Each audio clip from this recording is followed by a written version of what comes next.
This is the Wizard News for Tuesday, December 7th, 2021. Musical accompaniment by Robert Irving III from the album Art of Protest. Racially restrictive deeds and covenants were legally binding documents used from 1916 until 1948. Attached to parcels of land or subdivisions, the documents prevented black people and often people from other racial or ethnic groups from living or buying the property. Covenants and deeds were enforced in cities all across the country, but cultivated in Chicago. In 1948, the U.S. Supreme Court deemed them unenforceable, and the 1968 Fair Housing Act outlawed them. Despite their proliferation, restrictive covenants are hard to find in county records. WBEZ issued a public call for help locating such language, not to shame, but to reckon with our region's racist housing history. WBEZ is working with the Newberry Library to ensure all documents used in this project are properly preserved. Check your records or your family's records for paperwork on your property. Look for a section that restricts who can buy or live in the home. Governor J.B. Pritzker signed a bill that will allow homeowners to remove racist language from property deeds. The law takes effect in January 2022. Of the 19 records submitted to WBEZ, most represented the suburbs, written in an era before white flight and before the federal government built an interstate highway system that rolled out the red carpet to white suburbs. It's about comforting potential homebuyers or assuring them that even though it's clear no African Americans live here now, we're guaranteeing you they won't live here in the future, said historian Ladeo Winling. Restrictive deeds and covenants are the precursor to redlining and other racist housing policies that shape the Chicago region's segregation.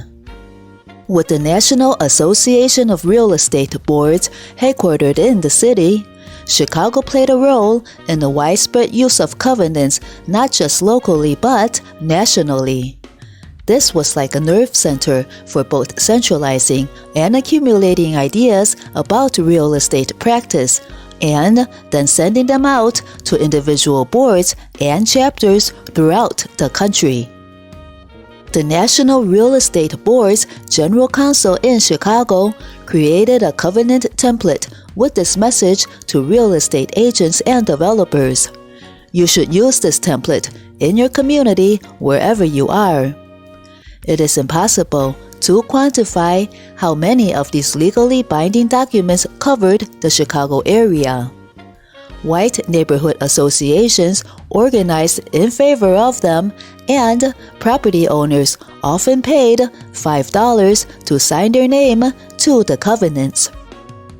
Another theme that emerges from this study is the ability of the city's whites to rationalize racial discrimination on the basis of economics in spite of a fervent rhetorical commitment to democracy.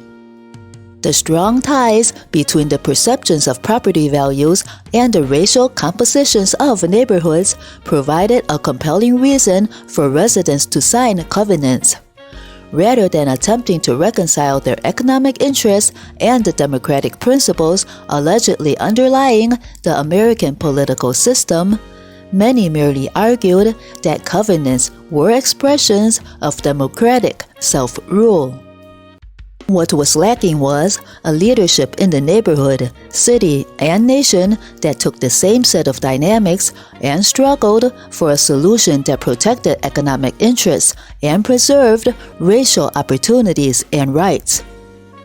In 1940, Carl Hansberry won a U.S. Supreme Court case challenging the restrictive covenant for the home his family bought in the White West Woodlawn neighborhood. A white neighbor named Anna Lee objected to the purchase. The Hansberries prevailed, but only on a technicality. Not enough white people signed the covenant. The experience inspired daughter Lorraine Hansberry, who was 8 years old when the family moved there. Her seminal play, A Raisin in the Sun, is about a black family that wants to move to a white neighborhood and faces resistance from those white neighbors. WBEZ's South Side Bureau, located at 322 East 75th Street in Chicago's Park Manor neighborhood, once fell under a racial covenant. Source: WBEZ Chicago, November 21st, 2021. Instead he rules with blatant disrespect. 8 minutes and 46 seconds with a smile on his face, kneel down in disgrace on my innocent brother's neck. What can be done with a frame of scattered memories? How do we hold on to the smiles of faces faded in the ashes? Where do we look to understand our purpose in history? Our lives are woven together in fragments and pieces. Weeping alone at the crossroads of life, staring into that subliminal rear view mirror. If he were your man, your son, your brother, whose only sin was his dark color.